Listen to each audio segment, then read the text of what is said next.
Welcome to this Tybootha presentation, where we will introduce you to the foundations of Hindu thought. Hi there. Today we're doing a deep dive using material from a really interesting, soon-to-be-published book by Tybootha Publishing, it's called, Entering the Sacred River, and Concise Introduction to Hinduism and its Core Teachings. That's right. And we're going to be looking at three really foundational texts, the Vedas, the Upanishads, and the Bhagavad Gita. It sounds like quite a journey. It is. You can almost think of them as this continuous unfolding, like an arc of spiritual thought. It starts with ritual and cosmic order. Okay. Then it kind of turns inward, exploring reality, the self. And then it lands on really practical guidance for how to live based on all that insight. Right. So let's start at the beginning then with the Vedas. These are the oldest layer, as the book puts it. Definitely oldest.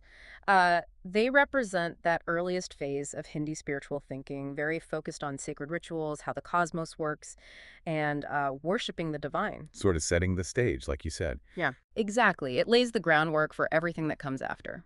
And then emerging from that, you get the Upanishads, which sounds like quite a shift. It really is. The focus moves less from the external rituals and more towards what the book calls an inner quest for truth. Okay, so this is where we get into those big philosophical ideas. Precisely. Things like Brahman, ultimate reality, Atman, the individual self, and this idea of moksha, or liberation. Liberation from the cycle of rebirth. That's the one. And then, building on all that, comes the Bhagavad Gita, which feels very different again, set on a battlefield. Yeah, it takes all these deep philosophical ideas and throws them into a real-life crisis. A moral dilemma, actually. So it's about applying the philosophy. Absolutely. Mm-hmm. It weaves together devotion, knowledge, selfless action. Basically offering a guide for living with purpose right in the middle of life's challenges. Okay, so our goal today, using Entering the Sacred River as our guide, is to kind of see how these three fit together. Exactly. How they offer these different but connected views on that big journey towards truth, unity, and ultimately liberation. Great. So the Vedas first. Let's unpack those. These are ancient texts. Incredibly ancient. The book points out they're the oldest sacred scriptures composed in ancient Sanskrit and remarkably passed down orally for maybe 1,000 years. Wow. That's amazing before being written down. Originating sometime between, 1500 BC and 500 BC? That's the time frame, yeah. Linked to the early Indo-Aryan civilization, the sheer resilience of that oral tradition is something else. It really is. And it's not just one book, is it? No, not at all. It's a collection. There are 4 main Vedas: the Rig Veda, Samaveda, Yajurveda, and Atharva Veda. And each of those has its own parts. That's right. Each Veda is sort of layered. You have the Samhitas, those are the hymns, the core collections. Okay. Then the Brahmanas, which are like instruction manuals for the rituals, very detailed. The ritual instructions, right? Then you get the Aranyakas, the forest treatises, more contemplative, a bit more philosophical. Moving towards the philosophical side. Yeah, and then finally, the Upanishads themselves are actually considered the concluding part of the Vedas. So the seeds of the next stage are right there within the Vedas. Exactly. So the Vedas cover this huge range: hymns, complex rituals, but also philosophical discussions and moral principles. It's all in there. And certain ideas really stand out, like Shruti. The book mentions this. Yes, Shruti is crucial. It means that which is heard, basically divinely revealed knowledge. So not just human wisdom, it's seen as having a higher source. Precisely. That gives the Vedas their ultimate authority in the tradition. It's considered revealed truth. And then there's Dharma. That's a huge concept. Huge. And Entering the Sacred River really emphasizes it as the foundation for righteous living. It's not just religion. It governs moral, ethical, social behavior. Everything. Kind of the underlying order of things and how to live in accordance with it. That's a good way to put it. And central to living that way, in the Vedic view, was yajna, sacrifice. Especially fire sacrifices, right? Yes. To us, maybe it sounds strange, but the book explains these were seen as vital. They were believed to actually maintain cosmic order, Reta, and connect people with the divine forces, the devas. Raita. That's the cosmic balance. Exactly. The principle of harmony underlying the universe. And the devas gods like Agni for fire, Indra for thunder and storms, Varuna for water, Soma the sacred plant, they embodied these forces. And the sacrifices were a way to interact with them, to keep that balance. That was the understanding, yes. To maintain that equilibrium. And this was all done through very specific mantras and hymns. Absolutely. Powerful, precisely worded chants used in the rituals.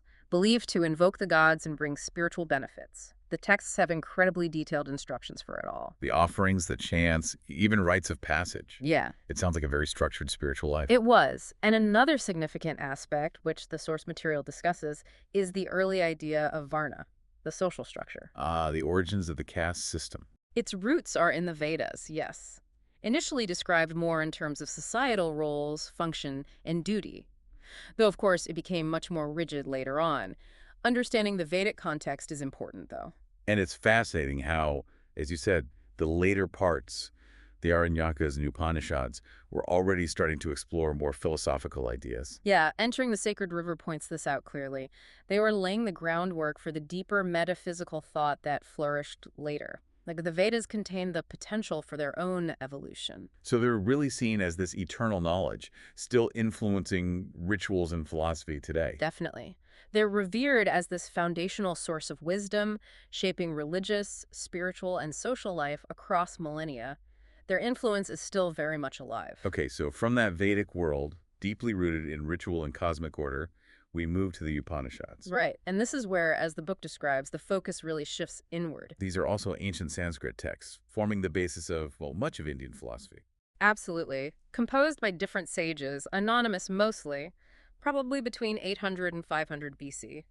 So overlapping with the later Vedic period, but distinct in their focus. And there are many of them, over 200. Over 200 known ones, yeah. Also passed down orally for a long time before being written.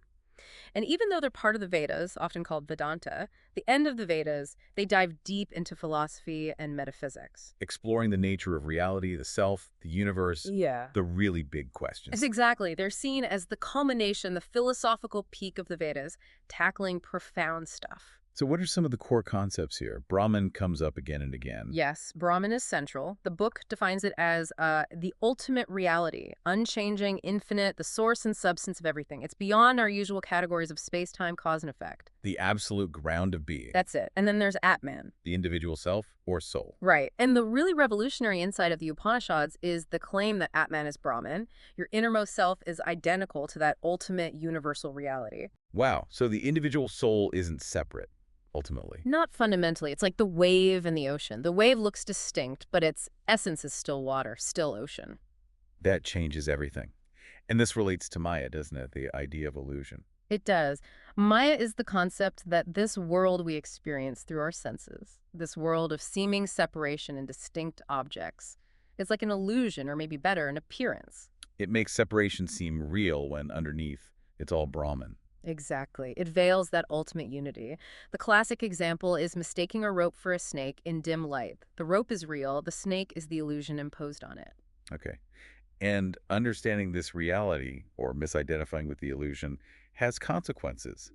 That brings us to karma, right? Yes. Karma is that law of cause and effect. As Entering the Sacred River explains, every action, physical, verbal, mental, creates ripples, consequences. And this governs the cycle of birth, death, and rebirth. Samsara. Samsara, exactly. We're caught in this cycle due to our actions and our ignorance of that true Atman Brahman nature. So the goal is to get out of that cycle. Moksha. Precisely. Moksha is liberation. It's realizing that Atman Brahman identity fully, deeply. That realization frees you from samsara, from the suffering tied to that endless cycle. How do you achieve that realization, according to the Upanishads? Well, the book highlights a couple of key paths. One is Jnana Yoga, the path of knowledge. Through study and contemplation. Yes, through deep inquiry, introspection, contemplating the teachings, understanding reality versus illusion. It's an intellectual and intuitive path to insight. But it's not just intellectual. No, there's also Bhakti Yoga, the path of devotion. Right. The Upanishads acknowledge that intense love, surrender, and devotion to the divine, conceived as Brahman, can also lead to that same realization. It's reaching unity through the heart. So different temperaments, different paths. Seems so. Yeah. And central to both, really, are practices like meditation and contemplation. Why are they so important? Because they help you quiet the ordinary, restless mind. They allow you to potentially experience that ultimate reality directly beyond the limitations of thought and senses. And underlying all of this is this powerful sense of unity. Absolutely. That's a core message resonating through the Upanishads, as the source highlights, the fundamental interconnectedness of everything.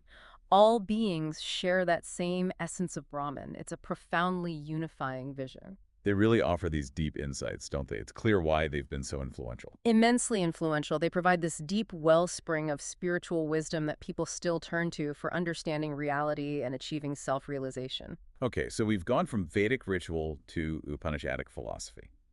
Now, the Bhagavad Gita, this feels like where it all gets tested, maybe.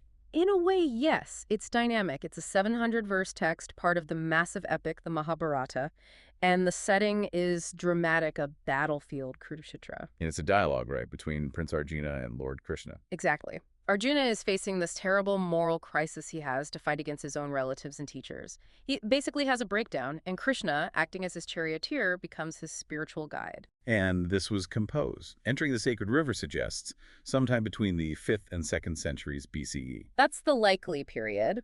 And what's remarkable about the Gita is how it synthesizes so many different philosophical threads that were current then. So it pulls things together. It really does. It integrates ideas from the Upanishads, from Sankhya philosophy, concepts of duty, action, knowledge, devotion, but it presents them in a way that offers practical wisdom for living an ethical, meaningful life. Right. Practical application seems key here. Yeah. What are some of the main teachings? Dharma comes up again, doesn't it? Very strongly. Krishna emphasizes performing one's own dharma, one's duty or inherent nature, selflessly, without attachment to the results or outcomes. Which leads to karma yoga. Directly. The path of selfless action. Act according to your duty, Krishna says, but renounce the fruits of your actions. Don't be motivated by success or failure, just by the rightness of the action itself. Do your part, essentially, without ego. That's a good way to put it. But it's not just about action. Jnana yoga, the path of knowledge, is also vital in the Gita. Gaining that deeper understanding of the self, of reality, like in the Upanishads. Exactly. Wisdom and insight are still crucial for liberation, seeing the bigger picture behind the action. In Bhakti yoga, devotion. Hugely important in the Gita, Krishna reveals himself as the supreme being, and he teaches that unwavering love, faith, and surrender to God are a powerful path to liberation. So these paths, action, knowledge, devotion, they work together. Yes, the Gita presents them as integrated paths. Different temperaments might emphasize one, but ultimately they support each other and lead to the same goal. And does it maintain that Upanishadic idea of Atman and Brahman? It does. The Gita reaffirms that the individual soul, Atman, is eternal and ultimately one with the universal spirit, Brahman. That philosophical foundation is consistent. Interesting. You mentioned Sankhya philosophy too. Yes. The Gita incorporates elements of Sankhya, which distinguishes between Purusha spirit or consciousness and Prakriti matter or nature. This helps explain how the material world works and how the spirit gets entangled and thus how to get liberated. And a big emphasis seems to be on detachment. Absolutely.